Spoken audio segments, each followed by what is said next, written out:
자, 예수님께서는 사도 요한에게 지상 교회를 전부 보여주신 다음에 이제 천상 교회를 보여주고 계시는 거예요. 그래서 7교회는 각각의 교회를 의미하기도 하지만 사실은 인류 전체의 교회를 말하는 거예요. 과거부터 예수님 오실 때까지, 미래까지, 그리고 우리나라뿐만 아니라 전 세계 어떤 교회든지 이 7교회 안에 다 포함이 되는 거예요. 그래서 7교회에서 말씀하신 책망, 권유, 약속, 칭찬 이런 것들이 어느 교회나 한 가지 이상씩 다 걸치게 되어 있어요. 어떤 교회는 첫사랑을 잃어버린 교회가 있을 것이고, 어떤 교회는 진리를 따라서 행하지 못하기 때문에 이단이 들어와도 그냥 덮어두는 교회가 있을 것이고, 어떤 교회는 세속화가 되어가지고 물질주의, 인본주의 이런 것들이 막 밀고 들어와서 거기에 혼합돼서 흘러가는 그런 교회들도 있을 거예요. 죽어가는 교회도 있고요. 미지근하게 식어가는 교회도 있고, 이런 교회들이 다 있을 수 있어요. 그러나 칭찬받는 교회들도 있을 거예요. 죽도록 충성하는 교회, 순교의 교회, 또 열린문을 통해서 열심히 전도하는 교회, 이런 교회들, 이 책망받는 가운데서도 또 칭찬받는 교회들이 있을 수 있어요. 북한의 지하교회나 중국의 지하교회, 또 무슬림들이 판치고 있는 저 무슬림 지역에 목숨 걸고 예배드리는 그러한 교회들이 있어요. 제가 사우디에 있을 때도요, 가까운 나라 예멘이 붙어 있어요, 사우디에. 근데 예멘의 의사와 그 병원의 의사와 간호사들이 예배를 드리다가, 그 웩 선교회 소속이거든요. 예배를 드리다가 발각이 됐어요. 그래서 순교를 당했어요. 근데 거기에 한국 간호사가 두 어린아이의 엄마도 거기에 있었어요. 그래서 순교당했어요. 그 소식이 우리 사우디에 와 있는 사랑의 교회 출신 웩 선교사가 있었거든요. 지금도 있어요, 그 친구도. 근데 그 친구가 몰래 얘기해 준 거예요. 자기네 그 소속 선교사님인데 너무 마음이 아프다. 그런 일들이 이렇게 드러나질 않고 있는데, 지금 북한에서도요, 극동방송을 새벽에 이렇게 들어보면은 믿는 탈북자들이 간증을 하는 거예요. 지금도 다시 들어오는 선교사님들, 사명감을 가지고 들어오는 선교사님들 성경이 없으니까 베끼기도 하고, 또 몰래 준 거는 그냥 감춰놓고 몰래 읽는다 그래요. 그리고 밤에 이불 속에 들어가서 극동방송을 들으면서 은혜 받고, 부모님으로부터 신앙을 물려받은 사람들 중에서 지금도 예배드리는 그런 사람들이 있다는 거예요, 숨어서. 메리 코울이라는 레바논 여성입니다. 17세. 메리 코울이와 그의 가족들은 강제로 집 밖으로 끌려 나왔습니다. 마을을 점령한 극렬한 무슬림 지도자는 권총을 그들의 얼굴에 앞에서 놀잇감 마냥 흔들어댔습니다.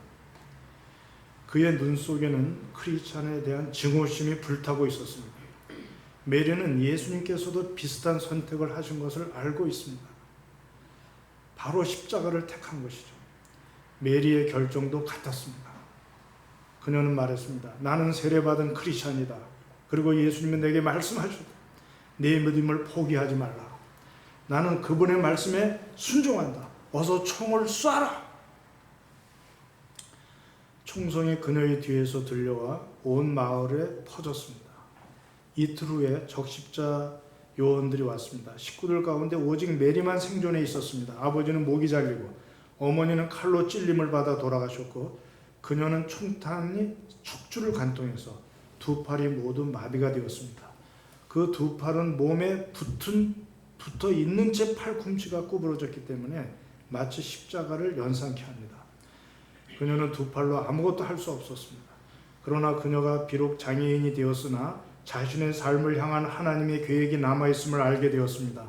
그녀는 이렇게 말했습니다. 모든 사람에게는 저마다의 소명이 있습니다.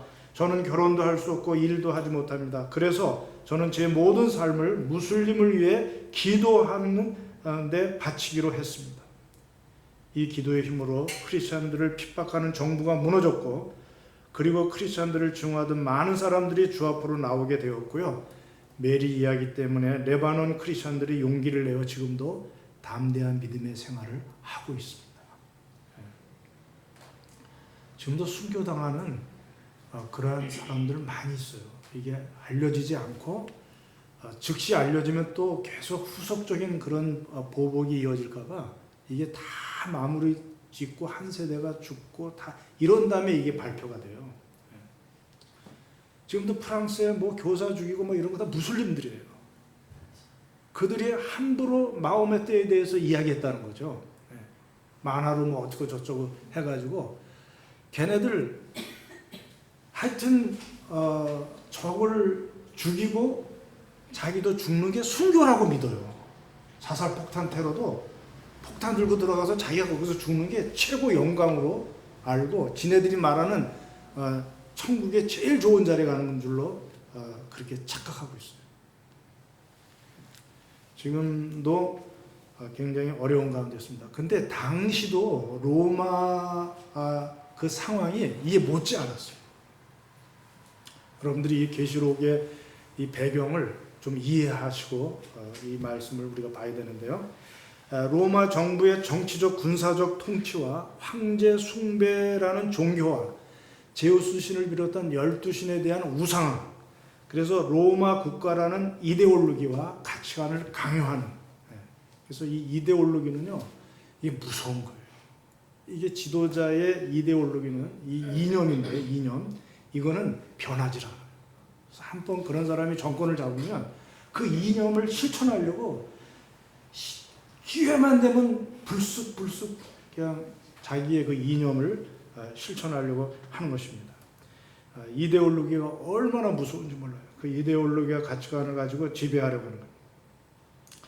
대개 두 가지 방법을 쓰는데, 적에게는 막강한 힘으로 위협이나 압제를 가하고, 자기를 그 로마 정부를 추종하는 자들에게는 달콤한 것으로 유혹을 합니다.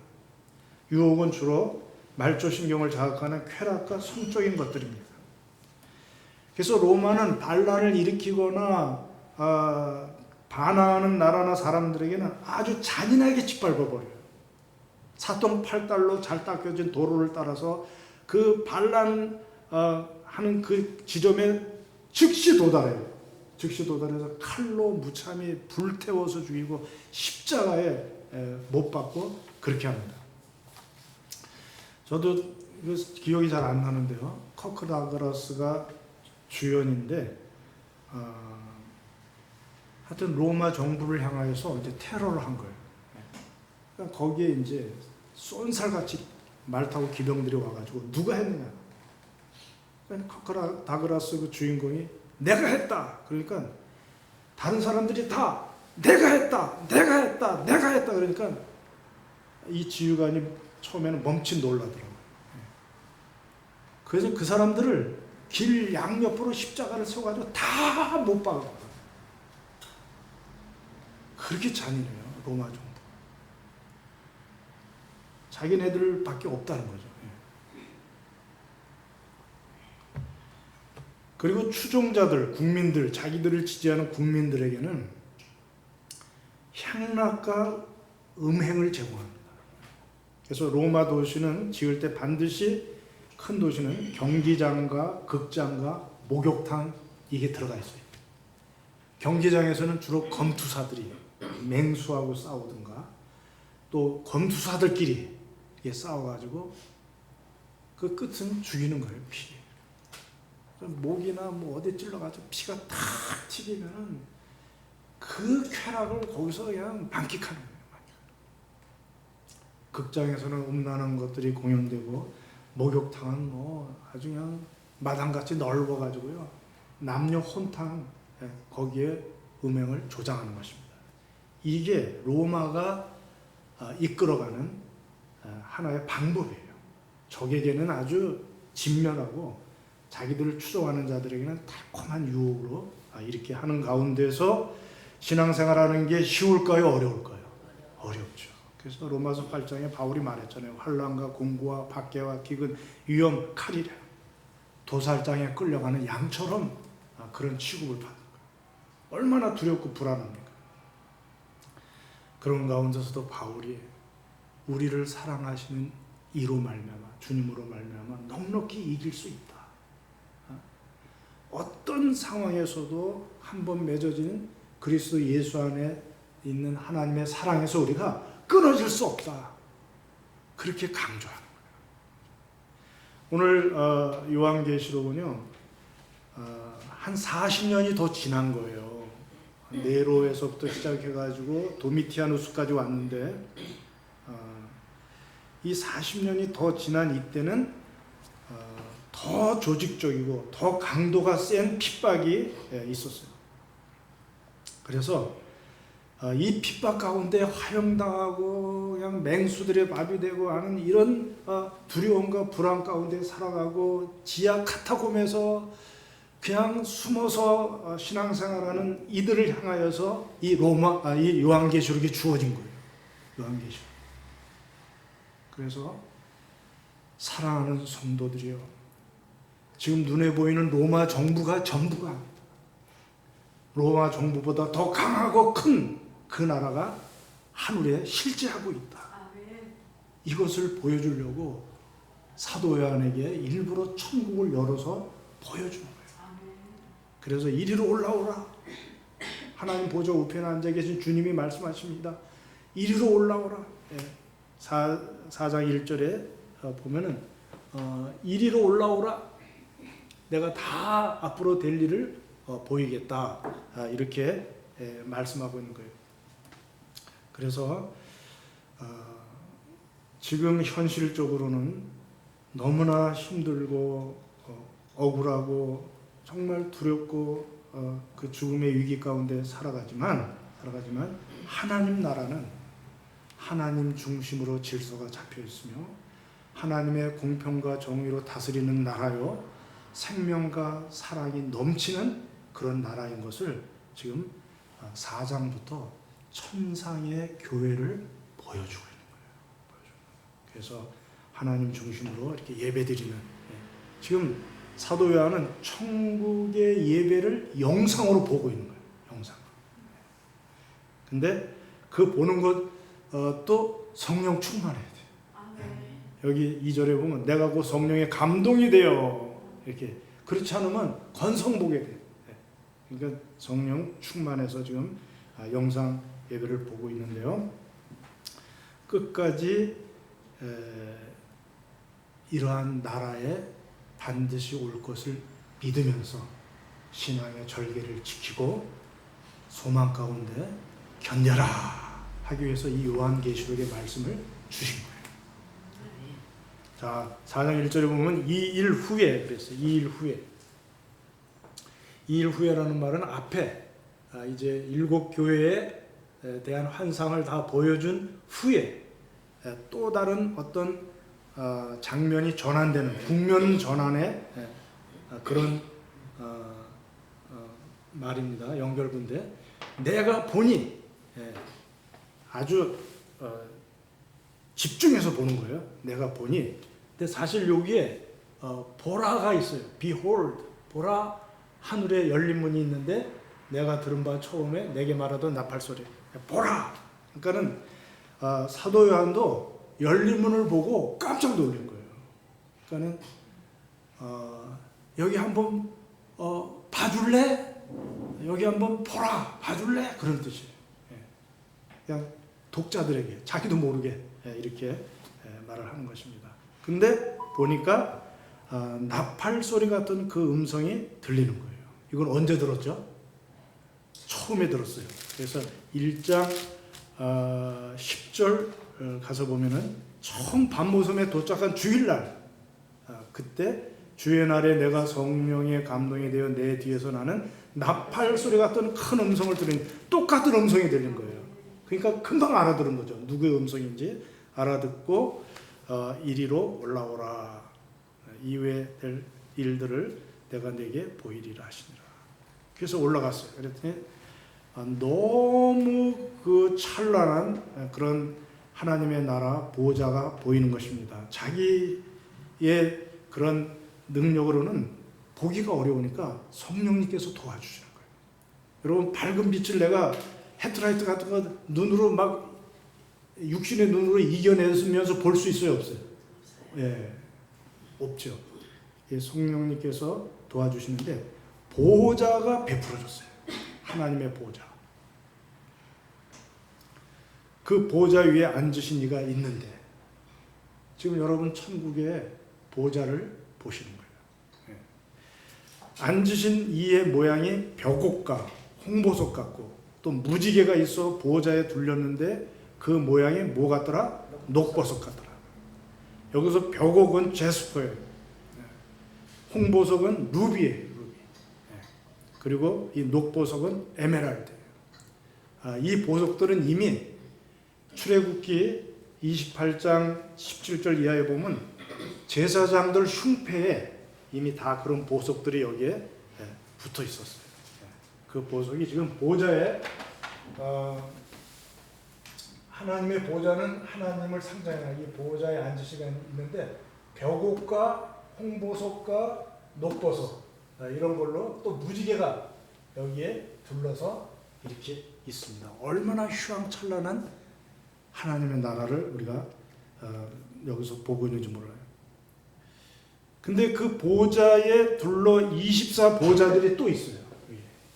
24 보호자들이 쭉 나와 있는데 이것은 24 장로들이라 이렇게 말하고 있습니다. 그리고 보호자로부터 음성이 소리가 들려요. 번개도 보이고 번개가 번쩍번쩍하고 음성과 우레소리가 나고 그 앞에 켠 등불 7이 있으니 곧 하나님의 7영이라. 그래서 보호자 우편에는 누가 계시죠? 예수님이 계시고 지금 말씀하시는 게 이리로 올라오라 하신 분이 보호자 우편에 계시고 앞에 7 등불을 켠 것 같이 7영인데 성령님이에요. 성령. 그래서 삼위일체 하나님이 여기 계시고 이 주위에 24 장로의 보호자가 이렇게 있고 사실은 보호자 가운데와 보호자 주위에 6절에 네 생물이 있어요. 네 생물. 네 생물은 더 가까이 있어요. 네 생물은 더 가까이 있어요. 가까이. 그리고 이들 앞뒤에는 눈이 가득했어요. 이 네 생물은 에스겔서 1장 5절에도 나오고 이사야서 6장에 이사야 선지자가 하늘나라를 봤을 때도 나와요. 스랍들이에요. 스랍들. 사람은 아니에요. 하나님을 보좌하는, 하나님을 돕는. 그래서 앞뒤에 눈이 가득해요. 에스겔서에도 그 밖에 눈이 가득하다 그랬어요. 이것은 동서남북 사방을 면밀히 감찰해서 하나님에게 보고하고 하나님을 돕는 그런 역할을 하는 스랍들이에요. 스랍들. 그래서 독수리 같고 사자 같고 사자는 맹수의 최고의 짐승이고 송아지는 우리가 제물 드리는 중에 최고의 제물이고 그래서 금송아지를 만들었었죠. 그들의 우상을. 그 다음에 사람은 피조물 중에 걸작품이고 독수리는 새들의 왕이에요. 그러니까 모든 피조물들을 대표하여 다스리는 하나님을 대신하여서 하나님을 보좌하는 그런 스랍들 네 생물이 여기에 있고 그 다음에 24 보좌의 장로들이 있는 것입니다. 이 네 생물은 6날개를 가졌는데 주위에 눈들이 가득하다 그랬죠. 밤낮 쉬지 않고 거룩하다 거룩하다 거룩하다. 전에도 계셨고 이제도 계시고 장차 오실 리 전능하신 하나님 이렇게 계속해서 찬양을 하면서 이제 9절에 영광과 존귀와 감사를 돌립니다. 그러니까는 예배 드리는 거예요. 이 생물들이 먼저 하나님 앞에 영광과 존귀와 감사를 보호자에 앉으신 세세토록 사신 이에게 돌릴 때 이때 맞춰서 24 장로들도 같이 이때 24 장로들도 같이 경배하는 거예요. 이에게 돌릴 때에 24 장로들도 보좌에 앉으신 이 앞에 엎드려서 세세토록 사신 이에게 경배하고 자기의 면류관을 보좌 앞에 드리며 우리 성경에는 드리며 되어 있죠. 사실은 던지는 건 아니에요. 던지는 거는 좀 해석이 약간 과격해요. 그래서 그 앞에 이렇게 드리는 거예요. 이것은 무슨 뜻이냐면은 하나님이 주신 면류관, 하나님이 주신 면류관, 하나님의 것이기 때문에 하나님 앞에 돌리는 거예요. 이것은 과거에는 적군의 임금이 이제 패배국의 임금이 승리국의 임금한테 자기의 왕관을 벗어서 이렇게 드리는 거예요. 우리나라도 어떤 임금이 그 몽고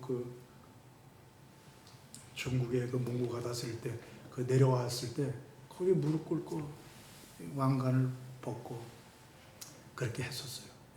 이것은 내가 잘나서 면류관을 쓴 게 아니라 이것은 하나님에게로부터 온 것을 인정하고 하나님께로 돌리면서 겸손하게 무릎 꿇고 경배합니다는 그런 자세예요. 그래서 한마디로 천국에서 일어나는 일은 예배. 뭐라고요? 예배. 우리가 천국에서 가서 해야 할 일은 창조주 하나님, 여기 11절에 창조에 대해서 나와 있죠. 주께서 만물을 지으신지라 만물이 주의 뜻대로 있었고 지으심을 받았나이다 하더라. 창조주 하나님. 사실 5장도 같은 장면이거든요. 같은 한 장면이에요. 근데 이걸 좀 나눴지만은 나중에 후대의 사람들이 5장은 4장을 좀 더 자세히 본 거예요. 자세히 본 거고 4장이 창조주 하나님에게 포커싱을 하고 있다면은 5장은 예수님, 어린 양 예수님에 대해서 초점을 맞춰서 하고 있어요. 다음 주는 예수님이에요. 오늘은 성부 하나님의 창조주 하나님을 찬양하면서 예배하는 그런 모습을 우리가 여기서 보게 되는 것입니다. 그래서 보라를 다시 1절로 가서 몇 번씩 외치는지 몰라요. 사실은 여기도 보라가 있었지만 여기도 보라 하늘의 보좌를 베풀었고 그러니까 너무나 벅차고 너무나 휘황찬란한 그 예배 광경을 보면서 한번 봐줄래? 어떻지? 너무 놀랍지? 그런 뉘앙스가 여기에 들어 있는 것입니다. 그래서 이제 하나님께서 왜 지상교회를 말씀하신 후에 천상교회를 보여주면서 이렇게 예배를 보여주십니까? 이것은 지상교회와 천상교회가 연결되어 있다는 거예요. 연결되어 있다는 거. 그리고 다음 주에 볼 그 5장의 8절에 보면은 지상의 성도들의 기도가 천상의 예배 순서에 들어가요. 그렇기 때문에 지상의 교회 예배와 천상의 교회 예배와는 연결이 돼야 안 돼요. 연결이 돼요. 우리가 장차 여기서 예배드리다가 천국에 가서 예배드릴 줄로 믿습니다. 지금부터 연습 잘해놔야 그때 덜 낯설어요. 바로 우리가 들어갈 수 있습니다. 그래서 지상의 교회는 천상 교회의 지교회들입니다. 그래서 하나님이 이 땅에 세워주신 것은 천국의 지점들이에요. 천국의 대사관들이에요. 우리는 거기에 대사들이에요. 엠베세더들이에요. 우리가. 그래서 안 믿는 이방인들, 그런 사람들을 우리가 천국으로 초청하기 위해서 우리가 그들에게 비자를 제시하는데 어떻게 합니까? 예배로 초청해가지고 예배 가운데 복음을 듣고 예수님을 믿게 함으로 그들이 천국 가게 만드는 거예요. 그러니까 예배가 천국 가게 하는 관문이에요. 예배가 그렇게 중요해요. 특히 우리가 열심히 전도하지만 주일 예배 때 전도되는 사람이 제일 많다는 거예요. 하나님이 그렇게 역사하시도록 한 거예요. 그래서 천국 예배를 이렇게 보여주신 것은 지상의 예배와 연결된데 예배와 예배가 그렇게 중요하다는 것을 강조하고 있는 거예요. 우리가 안 믿는 사람과 구별점이 어디 있습니까? 예배예요, 예배. 그래서 이 예배에 대해서 우리가 다시 한번 오늘 생각하는 기회를 가져야 되겠습니다. 자, 왜 우리를 구원하여 교회라는 공동체로 만들어 주셨죠? 왜 교회를 만들어 주셨죠? 먹고 떠들고 친목단체로 살라고요? 네? 예배드리라고. 우리 한 권사님 맞아요. 예배드리라고. 예배드리라고. 그래서 하나님은 지금도 영과 진리로 예배하는 자들을 찾으십니다. 우리가 로마서 이미 봤지만은 왜 우리를 구원하셨죠? 왜 우리를 구원하셨죠? 너희 몸을 하나님이 기뻐하시는 거룩한 산제물로 드리라. 이것이 너희가 드릴 영적 예배니라. 로마서 11장까지 예수 믿으면 구원받는다. 예수 믿으면 구원받는다. 이제 12장부터는 구원받으면 어떻게 살 것이냐 할 때 첫 절 12장 1절에 구원받았다면 마땅히 하나님 앞에 영적 예배를 드려야 할지니라. 그걸 강조하는 거예요. 우리를 왜 구원했어요? 예배 받으시기 위해서. 우리를 왜 창조했어요? 찬양 받으시기 위해서. 창조나 초창조나 재창조나 다 똑같아요. 하나님은 예배 받으시길 원해요. 돈 아니에요. 물질도 아니고 무슨 성공도 아니고 무슨 지위 높은 지위도 아니에요. 그런 거 갖다가 나 이렇게 노력했으니까 받아주세요. 그게 아니에요. 예배드립니다. 하나님 앞에.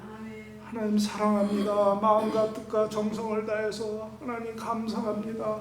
하나님이 나를 창조해 주셔서 내가 생명을 지금도 가지고 꼬집으면 아프고 이렇게 생명 가지고 살게 하시오니 감사합니다. 그러면 죽으면 소망이 없어요. 죽었잖아요. 무슨 다른 어떤 걸 더 하겠어요. 근데 아직도 살아있잖아요. 생명 누가 주셨어요? 하나님이 주셨어요. 그 창조주 하나님을 우리가 감사하면서 예배하고 사랑합니다 고백하면서 예배해야 될 줄로 믿습니다. 그래서 가장 큰 계명이 뭐예요? 하나님 사랑과 이웃 사랑. 하나님의 사랑이 전제되어 이웃 사랑이 나오게 됐어요. 하나님 사랑합니다. 감사합니다. 나 같은 자들을 아까 기도 가운데도 나왔지만 이 못난 자를 구원해 주신 그 은혜 너무 감사합니다. 무엇이 간데 하나님의 자녀로 삼아 주시고 우리들을 당신의 이 지성소 안에 초청해서 우리들의 예배를 우리들의 마음을 뜻과 정성을 받아주시나이까. 그렇게 우리가 예배에 대해서 그렇게 해야 됩니다. 그래서 여러분 우리가 교회의 건물을 뭐라 그래요? 예배당이라 그러죠? 왜 그래요? 예배를 드리기 때문에 그런 거예요. 그래서 우리가 성령 충만하게 예배드려요. 성령 충만. 내 영과 혼과 육이 있는데 내 영이 성령으로 충만해요. 성령으로 충만. 그래야 혼이 거길 따라가요. 마음이. 그래서 마음을 새롭게 함으로 변화를 받아 하나님의 선하시고 온전하시고 기뻐하시는 뜻이 무엇인지 분별하도록 하라. 그러면 육이 따라가게 돼 있어요. 육은 마음이 육으로 향하지 않고 영으로 향하면 이 육이 따라가게 돼 있어요. 육 안에 뭐가 있어요? 뇌가 있어요. 뇌. 이 생각이 글로 따라가요. 그래서 영을 쫓아 생각하는 생각은 복되지만 육을 따르는 생각은 무익하니라. 쳐서 복종시켜서 우리 몸을 산제물로 하나님 앞에 드리는 것이 영적 예배인 줄로 믿습니다.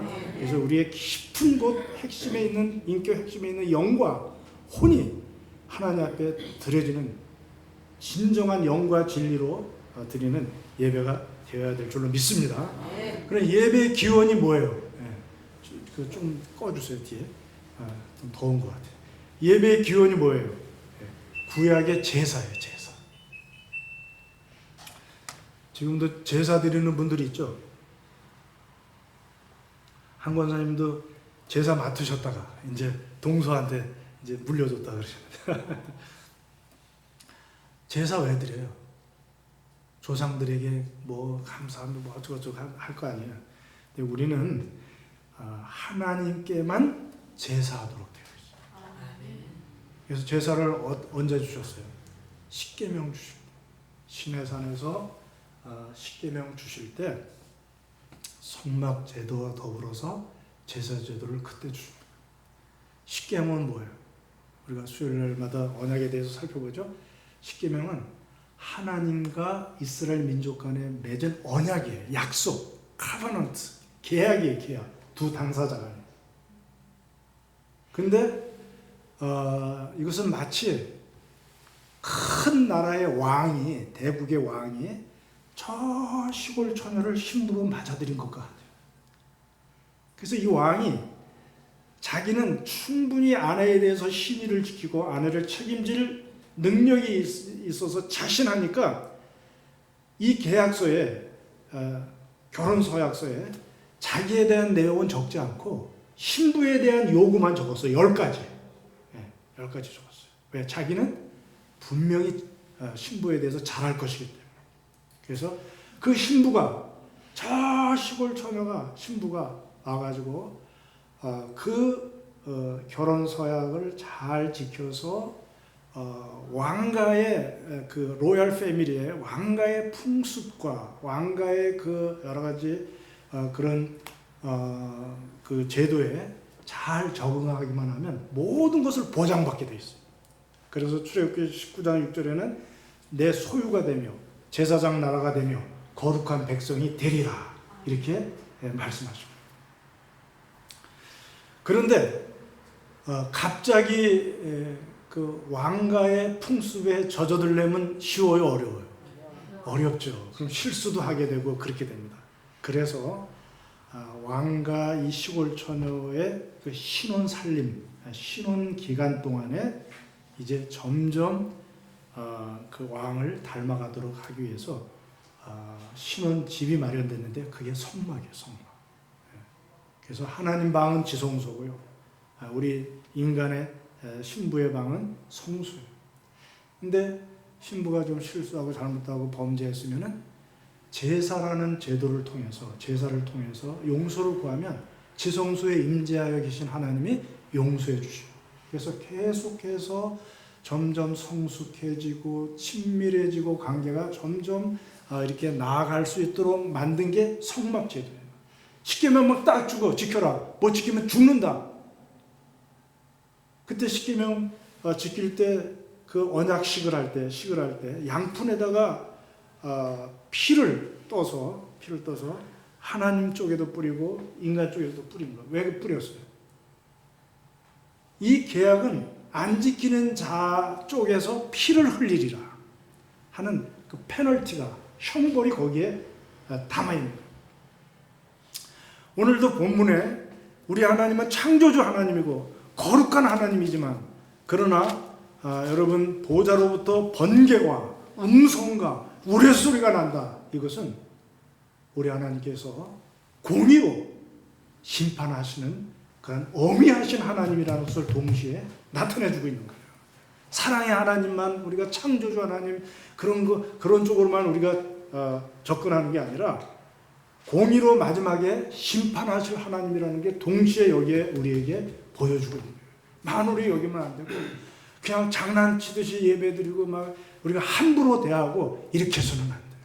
우리가 하나님 앞에 정말 우리 자신들을 살피고 그렇게 예배 드려야 될 줄로 믿습니다. 그래서 이 신부가 점점 그 성막 제도, 이 제사 제도를 통해서 이제 점점 변화되고 더욱 성숙해지고 친밀해지고 닮아가는 거예요. 5대 제사가 거의 나. 번제, 소제, 화목제, 속제제, 속건제 나온 거예요. 이 죄의 종류에 따라서 다르게 예배를 드리게 했어요. 헌신, 번제, 소제, 그 음식에 대한 거, 화목제, 감사제, 그 다음에 속제제는 하나님 앞에 죄범한 거, 속건제는 물건 뭐 훔치고 그렇게 된 것에. 근데 이 제사제도의 5대 제사가 다 오늘날 예배 안에 다 녹아 들어와 있어요. 그리고 예수님이 오신 이후에는 더 이상 성막이나 성전 이 건물 성전의 기능과 역할은 소용없게 되었어요. 왜? 그건 그림자고 예표였는데 실체가 왔거든요. 실체가. 그래서 성막이 하던 기능과 역할을 우리 주님이 더 완벽하게 완성하신 거예요. 그래서 성막에서 죄사함 받고 하나님 만나던 그런 역할을 우리 주님 안에서 죄사함 받고 하나님을 만날 수 있는 길을 열어 주신 거예요. 아멘. 우리 주님이 돌아가실 때 다 이루었다 할 때 지성소와 성소를 갈랐던 휘장이 위에서부터 아래로 찢어졌어요. 이 소가죽이 어떻게 양쪽에 소로 소를 매달아서 당겨도 이게 안 찢어지는데 어떻게 이게 저절로 찢어졌어요. 위에서부터 아래로. 그것도 아래서부터 위가 아니라. 이거는 예수님이 자기의 육체를 찢어서 하나님에게 나올 수 있는 길을 열어 주신 거예요. 아멘. 그래서 히브리서 혹시 있어요? 히브리서 한번 봐주세요. 히브리서 10장에 보면은 자 보세요.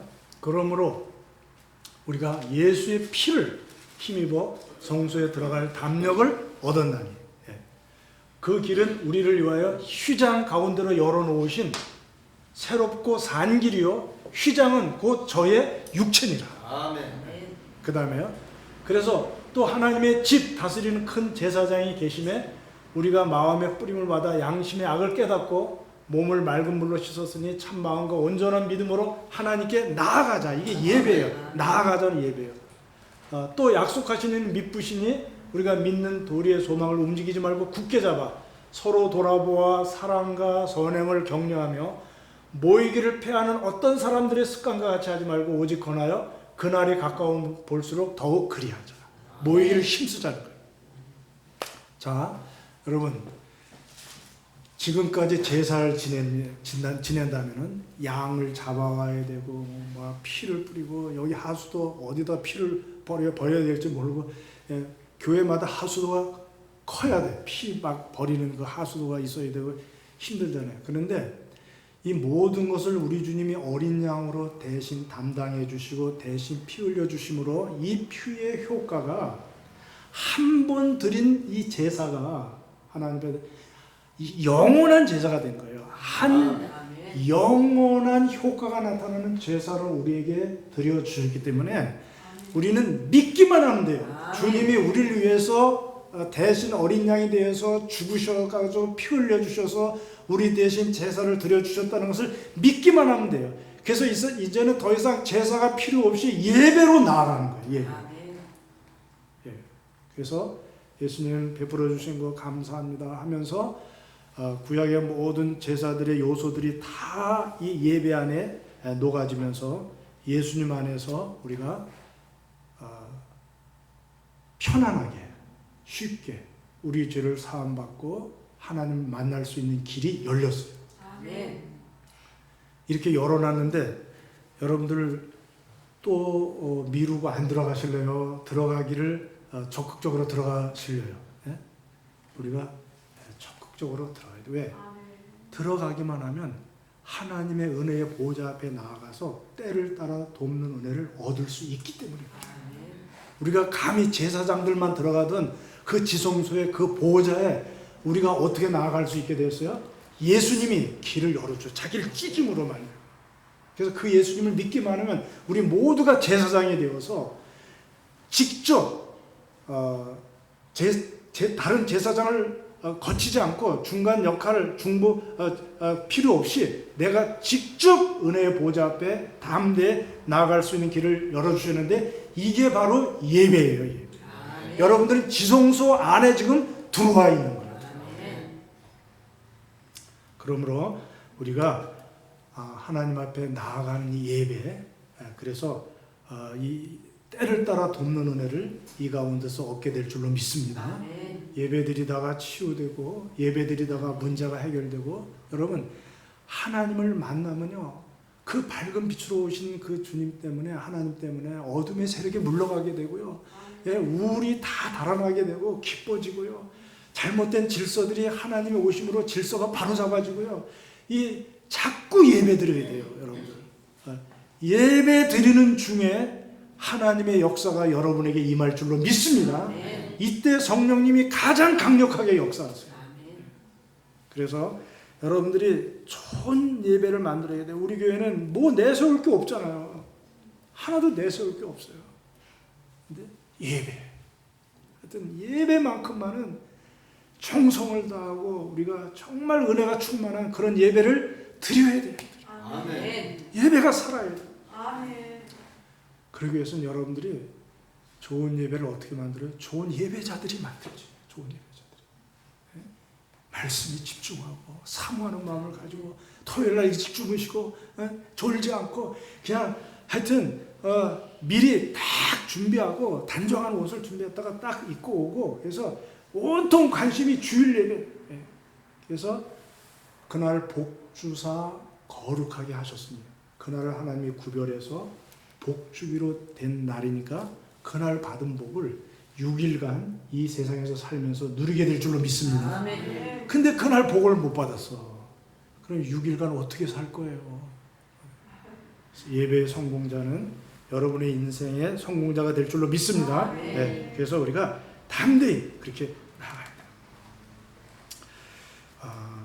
우리는 예배 드리기 위해서 만들어주신 공동체입니다. 우리는 예배를 피해서도 안 되고 양보해서도 안 됩니다. 제사 제도를 통해 하나님의 거룩을 닮아갔듯이 우리는 예배를 통해서 거룩을 닮아가게 될 줄로 믿습니다. 여러분 예배 때문에 순교했어요. 예배 때문에. 폴리카프도 마찬가지고 베드로도 마찬가지고 바울도 마찬가지예요. 주기철 목사님도 마찬가지예요. 천황폐하한테 예배 안 하겠다. 나는 오직 하나님께만 예배한다. 그래서 순교당하시면 왜 부스럭부스럭 그래요. 부스럭부스럭. 이따 갔어요. 그래서 우리는 예배를 통해서 하나님의 거룩을 닮아가는 줄로 믿습니다. 그래서 이 데이트 시간, 하나님과 만남의 시간 소홀히 하지 마세요. 여러분들 애인 만나려면 준비해야 안 해요? 청와대 갈래도 준비하죠? 그러니까 예수님 하나님 만나는 시간이에요. 시간. 은혜의 보좌 앞에 정말 그 휘황찬란한 보좌 앞에 예배드리는 그 광경 속에 우리가 장차 참여할 예배 우리가 미리 우리가 여기서 연습해 두는 줄로 믿고요. 신부 대신 우리가 예수님의 신부가 되고 예수님의 우리 신랑이 돼서 우리는 예수님의 그 혼인잔치에 이미 초대받은 줄로 믿습니다. 초시간적인 초시간을 초월한 우리 주님에게는 우리가 이미 신부예요.